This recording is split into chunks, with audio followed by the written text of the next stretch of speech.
اپنے لہجوں میں مٹھاس رکھیں کہ ہر ایک آپ سے محبت کرے اور آپ کے قریب رہے، کیونکہ لہجوں کی کڑواہٹ رشتوں کو اور اپنوں کو دور کر دیتی ہے۔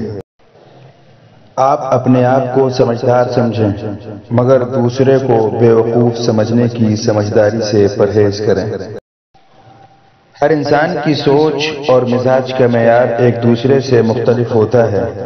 کچھ لوگ رشتوں کو پورے خلوص دل سے نبھاتے ہیں اور کچھ لوگ صرف اپنے فائدے کے تحت اور منافقت کے ساتھ۔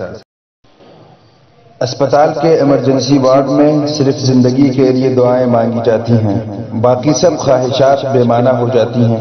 اس سے پتہ چلتا ہے کہ زندگی میں سوائے زندگی کے سب سیکنڈری ہیں۔ کچھ لوگ ہمارا ساتھ کبھی نہیں چھوڑتے، چاہے ہم ان سے بات کریں یا نہ کریں، انہیں ہمیشہ ہماری فکر رہتی ہے، اور وہی لوگ سب خاص ہوتے ہیں۔